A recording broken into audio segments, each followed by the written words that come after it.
नमस्कार। मैला आंचल के इस पेज पे आप सभी दर्शकों का स्वागत है। जैसा कि हम सभी जानते हैं, फणीश्वर नाथ रेणु जी की जन्म शती वर्ष के रूप में हम लोग यह वर्ष मना रहे हैं। इस कड़ी में आपने बहुत से प्रख्यात कथाकारों, आलोचकों, साहित्यकारों को सुना। इसी कड़ी में आज हमसे मुखातिब हैं डॉक्टर गीता पुष्प शॉ। नमस्कार मैम। नमस्ते। मेरा पहला प्रश्न होगा मैडम आपसे कि आपके पति हिंदी के प्रसिद्ध कथाकार रॉबिन पुष्प शॉ, जो कि रेणु जी से जब उनकी भेंट हुई, तो पहला परिचय उनसे कैसे हुआ? और फिर उन्होंने आपको इसके बारे में शादी के बाद ज़रूर बताया होगा कि उनसे पहली मुलाकात कैसे हुई? कैसे उनसे उनका परिचय? इस पर आप कुछ बताएँ। ऐसे तो मैं भी रेणु जी का नाम तो सबने सुना ही था, उनकी मैला आंचल किताब छप गई थी तो सब लोग जानते थे। और मैं जब शादी होके जबलपुर से पहले मुंगेर आई, मेरी ससुराल मुंगेर में, पुष्प जी मुंगेर में रहते थे, तो वहाँ भी साहित्यिक वातावरण था। पति तो साहित्यकार थे ही, उनके घर में भी नीरज जी, गोपाल सिंह नेपाली आके ठहरा करते थे। और मैं जबलपुर से आई, बता दूं कि मेरी माँ भी कहानी लेखिका पद्मा पटरथ थी, वो हिंदी में कहानियां लिखती थी। और जबलपुर में हमारे पड़ोसी थे हरिशंकर परसाई, वो हमारे मामा। और सुभद्रा कुमारी चौहान मेरी माँ को अपनी बेटी की तरह मानती थी, तो वो भी हमारी मुंह बोली नानी थी और हम उनके घर आंगन में खेले हुए हैं। तो हमारे घर का वातावरण भी साहित्यिक है। तो उसके बाद हम लोग पटना आ गए रहने के लिए, पुष्प जी और मैं। तो मैंने मगध महिला कॉलेज ज्वाइन किया, वहां मैं पढ़ा रही थी। तो वही रेणु जी का नाम तो सब जगह हम लोग सुनते थे। और रेणु जी के बारे में ये प्रसिद्ध था कि वो लंबे लंबे बाल रखते हैं और रोज शाम को कॉफी हाउस में जाकर बैठते हैं। अच्छा, ठीक साहित्यकारों है का मैडम। मजमा लगाए रखते हैं। मेरा दूसरा प्रश्न होगा आपसे कि रेणु जी से आप लोगों की काफी पारिवारिक घनिष्ठता रही थी, इसके बारे में आप विस्तार से हम लोगों को बताएं। हाँ, तो रेणु जी से पहली मुलाकात कैसे हुई फिर बताते हैं कैसे भेंट हुई। तो एक दिन पुष्प जी तो कॉफी हाउस जाते नहीं थे, तो एक दिन अचानक रेणु जी हमारे घर पहुंच गए। तो बोले कि पुष्प जी आप तो कभी आते नहीं है कॉफी हाउस, इसलिए मैं ही चला आया। तो रेणु जी तो पुष्प जी से पहले से भी परिचित थे, रेडियो स्टेशन में मिला करते थे। मेरे लिए तो नए नए नए आए थे वो, तो मुझे बहुत खुशी हुई उनसे मिलकर। तो उस समय पुष्प जी चाय पी रहे थे, तो पुष्प जी मकई बाड़ी चाय पीते थे। तो रेणु जी बोले कि रेणु जी को भी चाय ऑफर की गई, तो रेणु जी बोले अरे मकई बाड़ी ये तो मेरी भी पसंद है। तो दोनों लेखकों की पसंद मिल गई और वो लोग लगे मकई बाड़ी चाय की तारीफ करने। चाय बहुत महंगी आती थी उस समय और पटना में मुश्किल से मिलती थी। उसकी सुगंध अलग होती थी और वो उबाल के नहीं बनाई जाती थी, बल्कि उबलते हुए पानी उस पर डालकर पत्ती से जाके चाय बनाई जाती थी। तो पुष्प जी तो रेणु जी ने कहा कि नहीं, दूध डाल के मत पियो, दूध की गंध आ जाती, ऐसा करो पुष्प इसको बिना दूध के पियो। तो दोनों फिर काली चाय पीने लगे। अब इतना वो कभी कभी फिर रेणु जी चले आते थे हमारे घर वही मकई बाड़ी चाय पीने, तो हम लोगों ने उस मकई बाड़ी चाय का नाम रेणु लीफ रख दिया। बहुत अच्छा, इस जब तरीके से आते मतलब रेणु आप जी लोगों की बहुत हाँ, घनिष्ठता। तो पुष्प जी कहते कि रेणु लीफ बनाओ। तब उनसे परिवार से घनिष्ठता कैसे हुई, अब एक किस्सा बताती हूँ। ऐसे बरसात के दिन थे और मुझे और पुष्प जी को आरा जाना था, तो किसी काम से हम लोग आरा से लौट रहे थे। तो आरा से आ रहे थे हम लोग, तो खूब पानी बरस रहा था जोर से। जैसे ट्रेन चली, एक औरत दौड़ती दौड़ती आई और ट्रेन में चढ़ गई, सीधी सादी और तांत वाली साड़ी पहनी थी, पाड़ वाली साड़ी, झोला लटकाई हुई थी, मेरे बगल में आके बैठ गई। फिर हम लोग ऐसे बाढ़ की पानी की चर्चा करते रहे। फिर बातों बातों में पता चला कि वो पटना आरा डेली पैसेंजरी करती हैं और आरा में किसी स्कूल में पढ़ाती हैं। फिर उस औरत ने मूंगफली खरीदी, फिर हम लोग को भी ऑफर की, हम लोग ने भी मूंगफली। इतने में पटना स्टेशन आ गया, तो हम लोग उतर गए, चलने लगे। तो चलते चलते मैंने उस औरत से कहा कि ये मेरे पति हैं रॉबिन शॉ और ठीक है हम लोग फिर कभी मिलेंगे। बाय द वे आपके पति क्या करते हैं? तो वो जाते जाते बोली मेरा आदमी भी कहानी लिखता है, और चली गई। फिर एक दिन क्या हुआ कि रेणु जी हमारे घर आए, बोले कि पुष्प जी अब मैं तो आपके घर बहुत बार आ चुका है, आप हमारे राजेंद्र नगर वाले फ्लैट पर आइए, ठीक है, कल शाम को रखते हैं, कल शाम को आप लोग आइए। तो ठीक है, बात तय हो गई। अगले दिन शाम को हम लोग पहुंचे रेणु जी के घर राजेंद्र नगर। अब मैं आगे ये जानना चाहूंगी कि काफी पहले आपने उनके बालों पर एक महत्वपूर्ण इंटरव्यू लिया था जो कि बहुत चर्चित रहा, उससे जुड़ी जो यादें हैं आप उसको हम लोगों से साझा करें। हाँ, एक बार पुष्प जी को मजाक सूझा तो बोले कि चलो रेणु जी के लंबे लंबे बाल हैं, इन पर इंटरव्यू लेके धर्मयुग में भेजा जाए। तो उस समय योगेंद्र कुमार लल्ला महिला जगत पृष्ठ देखते थे धर्मयुग का, तो उन्होंने लल्ला जी से पूछा कि रेणु जी का इंटरव्यू ऐसे गीता से लेकर भेजे, तो वो लोग भी बहुत हंसे, बोले हाँ हाँ जरूर भेजो। तो मैं और पुष्प जी एक दिन कैमरा लेकर रेणु जी के घर गए उनके बालों पर इंटरव्यू लेने के लिए।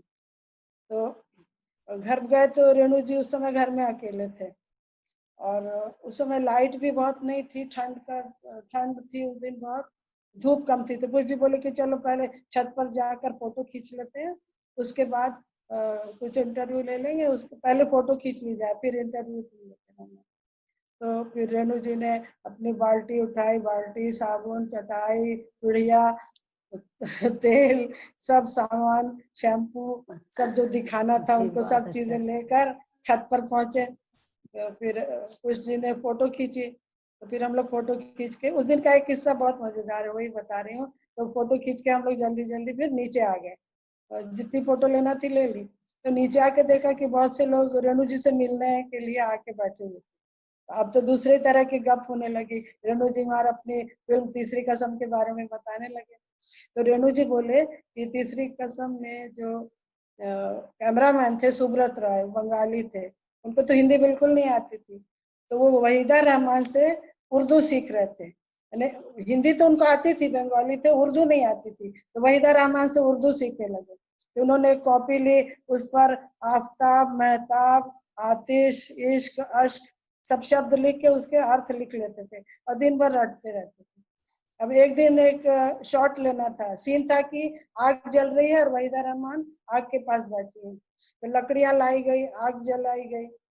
अब वहीदा रहमान आ ही नहीं रही थी, दिखाई नहीं दे रही थी, और आग बुझ जाती तो फिर शॉट नहीं ले पाती, बहुत दिक्कत थी। तो जैसे ही वहीदा रहमान दिखाई दी तो सुब्रत राय जोर से चिल्लाए, ए वहीदा जी जल्दी आइए, जल्दी आइए, इश्क जल रहा है, हम कब से आपका इंतजार कर रहे हैं।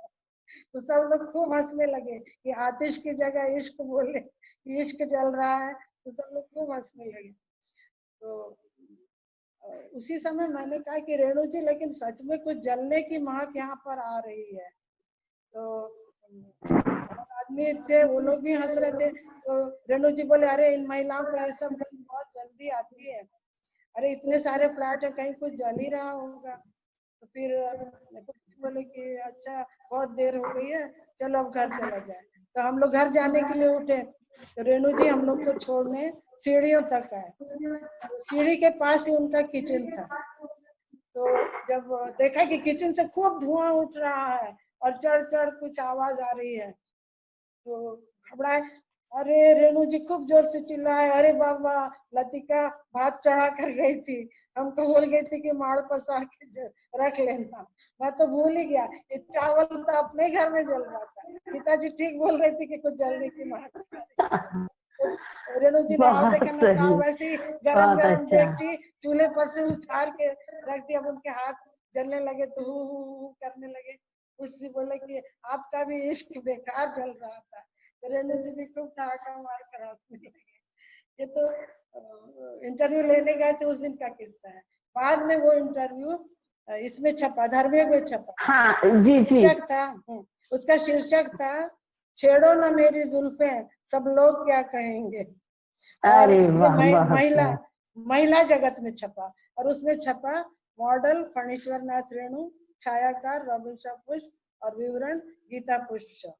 और फिर बहुत फोटो थी, अच्छे, बहुत अब अच्छे। रेणु जी जी का मैडम। जैसे था सिर में जूड़ा बांधे हुए फोटो, तो उसमें लिखा था, ये जुल्फ अगर खुलकर बिखर जाए तो अच्छा हो। एक जगह वो बालों पर से पानी डाल रहे थे, तो लिखा था न झटको जुल्फ से पानी ये मोती टूट बहुत जाएंगे। अच्छे, बहुत और अच्छे।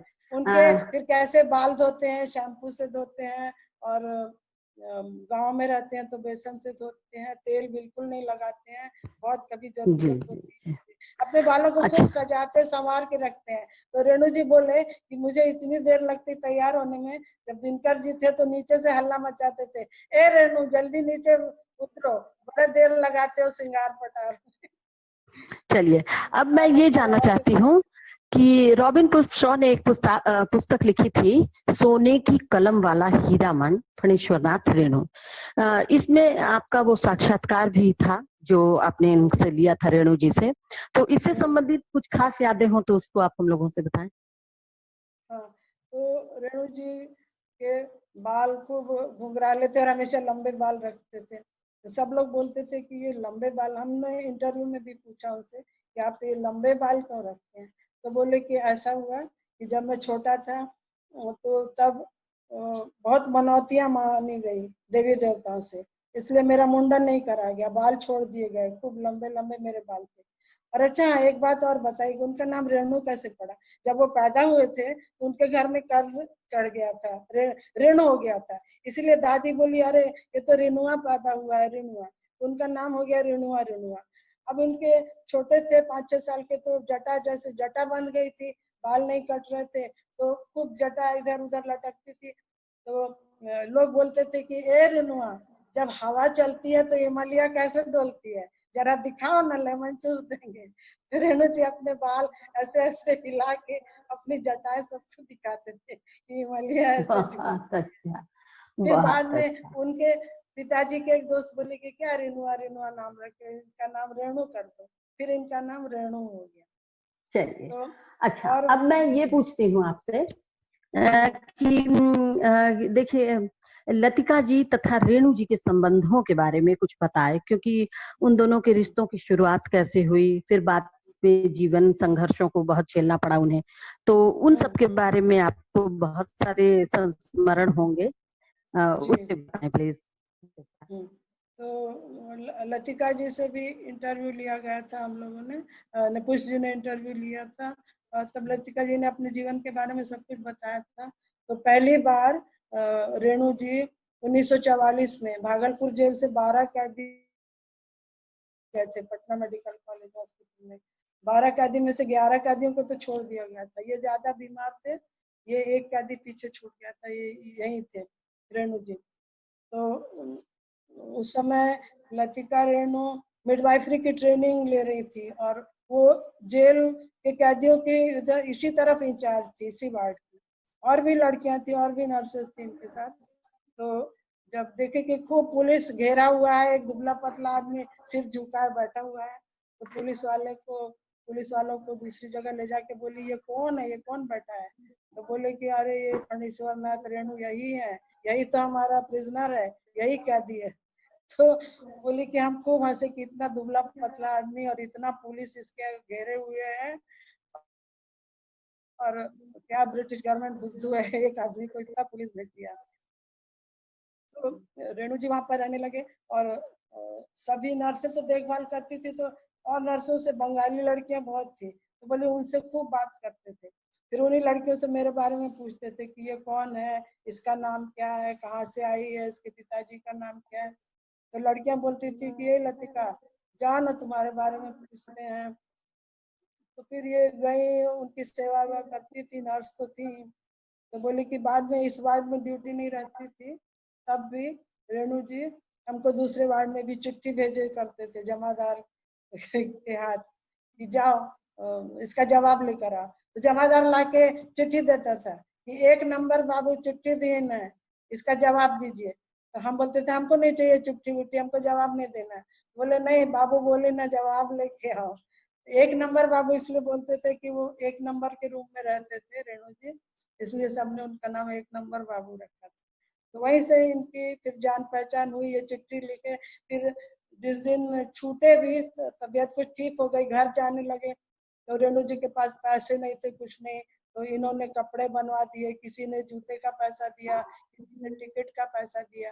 तब ये लोग सब स्टीमर पर स्टीमर तक गई थी सब लड़कियां रेणु जी को छोड़ने के लिए, तो वो घर चले गए। बोले कि फिर बाद में भी चिट्ठी हमको लिखा करते थे हमेशा, ऊपर लिखते थे स्नेहमयी और नीचे लिखते थे रेणु। तो बोले किसी को पता ही नहीं चलता कि लड़का चिट्ठी लिख रहा है कि लड़की चिट्ठी लिख रही है, क्योंकि नीचे रेणु लिखते थे। तो बहुत दिन फिर चिट्ठी लिखते रहे। और एक बार फिर आए थे 1952 में भी, बीमार होके हॉस्पिटल में आए थे। और इसी बीच में तो लतिका दी दिल्ली चली गई थी, 3 साल के लिए दिल्ली चली गई थी कोई ट्रेनिंग लेने। उस समय के बारे में भी बताती हैं कि रेणु जी बोले कि है हम तुम्हारे पीछे दिल्ली गए थे तुमको खोजने, लेकिन तो तुम मिली नहीं वहां, और हमको पुलिस ने पकड़ लिया था, 3 दिन हाजत में बंद रहे, फिर छोड़ा। पता नहीं सच बोला कि झूठ, लेकिन लतिका दी बोली कैसे बोलते थे कि तुमको देखने हम दिल्ली भी गए थे। फिर बाद में लतिका रेणु तो इधर काम करने लगी थी चाइल्ड वेलफेयर सेंटर में। तो रेणु जी वहां भी आए और फिर और लड़कियों को बोले कि हम इनसे शादी करना चाहते हैं। तो लतिका दी बोली कि हम ऐसे कैसे शादी करेंगे, हम पहले घर में बोलेंगे, माँ बाप को बोलेंगे, तब हम शादी चलिए, करेंगे। तो मैम आज आपके यादों के पिटारे में से हम लोगों ने आपकी स्मृतियों को रेणु जी से जुड़ी हुई बहुत सारा सुना। मैं चलते चलते आखिरी एक प्रश्न आपसे कर रही हूँ कि उनसे संबंधित कुछ खास यादें जो आप हम लोगों को साझा करना चाहेंगी, और जो एक चाय वाली बात आपने शुरू में भी कही थी, तो आपने बताया था कि आखिरी मुलाकात से, तो बस ये हमारा आखिरी प्रश्न आपसे होगा, इसके बारे में कुछ आप बताएं। लतिका जी से भी हम लोग के बहुत अच्छे संबंध थे और लतिका जी ने बहुत सारी बातें बताई। एक बार मुझे एक परिचर्चा करने के लिए मिली थी, सूनी कोख का दर्द, क्योंकि आप लोग सब जानते होंगे कि लतिका जी का कोई बाल बच्चा नहीं था। तो मुझे ये परिचर्चा करने, ऐसी पत्नियों से साक्षात्कार करना था जिनकी कोई संतान नहीं है। तो मैं लतिका दी के पास गई।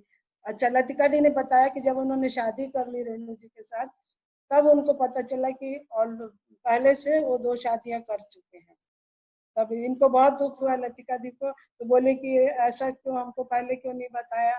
तो रेणु जी बोले कि देखो, जिंदा रहने के लिए आदमी झूठ भी बोलता है, यानी चोरी करता है, मर्डर तक कर देता है, तो मैंने तो सिर्फ झूठ बोला है, ऐसे बोले। लेकिन बोले कि फिर जब बाद में जिस दिन उनका तीसरी कसम का गाना बजा, सजन रे झूठ मत बोलो, उस दिन हम खूब रोए थे। लतिका दी ने बताया था कि जब उनकी शादी हो गई और वो लोग यहीं पर सब्जी बाग के चाइल्ड वेलफेयर सेंटर में रहने के लिए आए, तो मैंने पूछा कि कभी रेणु जी से लड़ाई भी होती थी आपकी।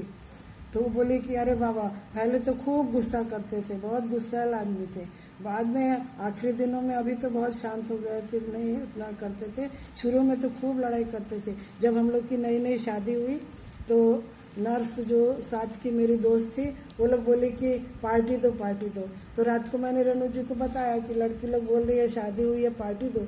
तो खूब गुस्सा हो गए, बोले कि तुमको क्यों बोली लड़की लोग, हमको क्यों नहीं बोली कि पार्टी देने के लिए, तुम कमाती हो इसलिए बोले, छोड़ दो, तुम नौकरी छोड़ दो। और खूब गुस्सा हो गया। बोले जब गुस्सा होते थे तो कुर्ता फाड़ देते थे, बर्तन पटक देते थे, रेडियो पटक देते थे। एक दिन तो देखे कि अपना रिस्ट वॉच लेके ईंटा से चूर चूर कर रहे थे। वो सब वही गुस्सा था कि लड़की लोग उनसे पार्टी नहीं मांगे, हमसे क्यों पार्टी मांगी, और हम क्यों नर्स वाली नौकरी करें, हम छोड़ दें। तो फिर वो मुझे लतिका दी ने बताया कि नौकरी छुड़ा के फिर हमको गांव भी ले गए थे, लेकिन हमको गांव में फिर अच्छा नहीं लगा, तो हम फिर दोबारा आ गए पटना। और अमला मुखर्जी एक जो डॉक्टर थी, उनसे बात की तो वो बोली कि पटना सिटी में वहाँ पर चाइल्ड वेलफेयर सेंटर में जगह खाली है, तो वहीं तुम काम कर लो। तो मैं वहाँ काम करने लगी। तो फिर लतिका रेणु ने बताया कि वहीं पर प्रफुल्ल चंद्र ओझा मुफ्त की ससुराल थी, वहीं दीवार के पार। तो वो बोले कि रेडियो स्टेशन में नौकरी खाली है, रेणु जी को बुला क्यों नहीं लेती हो, रेणु जी यहीं पर कर ले नौकरी। तो फिर रेणु जी पटना आए, उन्होंने रेडियो स्टेशन ज्वाइन किया, रेडियो स्टेशन में नौकरी करने लगे। 300-400 रुपये कुछ मिलता था, जैसा कि लतिका दी ने बताया। बोली लेकिन इतना ये कि पटना सिटी से रेडियो स्टेशन जाना पड़ता था, तो ऑटो से जाते थे। अब बोलते थे मेरे अगल बगल कोई नहीं बैठेगा, अकेले हम जाएंगे, और ऑटो रिजर्व करके जाते थे, इतना ज़्यादा पैसा लेके जाते थे। उसके बाद 10 मिनट पहले घर से निकलते थे। तो तो ऑटो खूब तेज चलाना पड़ता था। तो हमको तो डर लगता था कि बाबा कहीं कुछ हो ना जाए, एक्सीडेंट ना हो जाए। थोड़े दिन रेडियो में काम किया, फिर बोले कि अरे हमको तो लिखने की आदत है, बिस्तर में लेट के, पेट के नीचे तकिया दबा कर, वहाँ रेडियो स्टेशन में टेबल कुर्सी में बैठ के कौन लिखेगा। और जब रेडियो के लिए कोई चीज़ लिखते थे तो जैसे सिर दर्द हुआ तो एस्प्रिन खा ली या कोई कहानी लिखी, और तो वो लोग टोक देते थे रेडियो वाले लोग कि आप ऐसा नहीं लिख सकते, ये तो एस्प्रिन का विज्ञापन हो जाएगा, ऐसी कोई बात नहीं लिखिए, किसी चीज़ का नाम मत लिखिए, साबुन का नाम मत लिखिए, नहीं तो विज्ञापन हो जाएगा, कोई अश्लील बात नहीं लिखिए। अरे कहानी में तो कुछ भी लिखते, सब चीज़ चलता है, लेकिन रेडियो के बड़े नियम कायदे होते। तो उनका मन नहीं लगा तो उन्होंने रेडियो स्टेशन की नौकरी छोड़ दी। फिर यही सब बता, बहुत सी बातें लतिका दी बताती रहती थी अपने बारे में। फिर एक बार जब लतिका दी से मैंने वो सुनी कोख का दर्द विषय पर जाकर उनसे इंटरव्यू भी लिया था, तो वो बोली कि उनके दूसरी पत्नी से भी बहुत बाल बच्चे थे, लेकिन पटना आते थे तो वो बाल बच्चों का जिक्र हमसे नहीं करते थे। मैं कभी कभी अकेले में उनका थैली खोल के देखती थी कि गांव से क्या लाए हैं, तो कागज़ के ऊपर, सफ़ेद कागज़ के ऊपर बच्चों के छोटे छोटे पैर के निशान, पेंसिल से बच्चों के पैर के निशान बने हुए रहते थे। फिर उसी नाप के वो जूते चप्पल खरीद के अपने बच्चों के लिए गांव ले जाते थे, बच्चों के लिए कपड़े ले जाते थे, लेकिन मुझे कोई नहीं बताया, कुछ नहीं बताते थे इसके बारे में। तो मैं वो कागज़ को पकड़ पकड़ के रोती थी। मुझे बहुत दुख होता था इस बात का कि मेरी कोई संतान नहीं है, ऐसा। लेकिन ऐसा नहीं, दुखी तो रही लतिका दी, लेकिन बाद में उनके बेटे ने, बड़े बेटे ने, पद्म पराग वेणु ने अपना फर्ज निभाया। आखिरी समय में वो लतिका रेणु को अपने साथ गांव ले गए थे, और अंत तक लतिका रेणु गांव में रहीं और आई हिंगना में रहीं, और उनकी दूसरी पत्नी ने भी और सब बच्चों ने उन्हें बहुत माना। और पद्म पराग वेणु, जो कि बाद में विधायक भी हो गए थे, रेणु जी के पुत्र, उन्होंने ये भी कहा कि लतिका माँ जो थी वो मेरे लिए भी और हमारे पिताजी के लिए भी बहुत ही सगुनिया थी, और इस तरह से आखिरी में एक माँ को आदर दिया उन्होंने। और क्या बताऊँ, बहुत सी बातें हैं, और अब तो देखिए इतनी सारी बातें बता दी। अच्छा, वो एक बात बताना थी कि हम जब पहली बार रेणु जी ने बुलाया अपने घर पर कि मेरे फ्लैट पर आइए, और हम लोग उनके घर पर गए, तो मैंने जब बताया था कि ट्रेन में एक औरत मिली थी हम लोग को जिसने मूंगफली खिलाई थी, तो जब रेणु जी के घर हम गए और दरवाज़ा खटखटाया तो दरवाज़ा खोला तो वही औरत खड़ी थी। हम लोग बोले अरे रेणु जी की पत्नी तो यही है, इन्होंने बताया नहीं कि रेणु जी की पत्नी है। बाद में तो हम उनका नाम जान गए, लतिका दी, फिर उनसे खूब दोस्ती हो गई। तो लतिका दी बोली कि रेणु जी तो घर में नहीं है, आइए आप लोग बैठिए, आ जाएंगे थोड़ी देर में। तो बहुत देर हम लोग बैठे रहे, तो नहीं आए, रेणु जी पहुँचे नहीं। अब हम लोग बैठ के वो तीसरी कसम फिल्म के कुछ फोटो वहाँ लगे थे, शैलेंद्र जी के साथ रेणु जी का फोटो था, वो देखते रहे, मैगजीन पलटते रहे। हम लोग बहुत दुखी हो गए, रेणु जी नहीं आए। तो लतिका जी ने हम लोग को मूढ़ी फरी मुरमुरे भूंज के खिलाए और चाय पिलाई। फिर हम लोग दुखी मन से अपने घर लौट गए। घर आके हम लोगों ने कपड़े बदल लिए और बैठे थे घर में, तभी कॉल बेल बजी। दरवाज़ा खोला तो देखा रेणु जी खड़े हैं। तो रेणु जी बोली कि अरे बड़ा दुख हुआ, पता चला आप लोग आए और आकर लौट गए। असली बात यह कि मैं लतिका को बताना भूल गया था कि आप लोग आने वाले हैं, और मैं आप ही लोग के लिए फल, शरबत, मिठाई खरीदने बाज़ार चला गया था।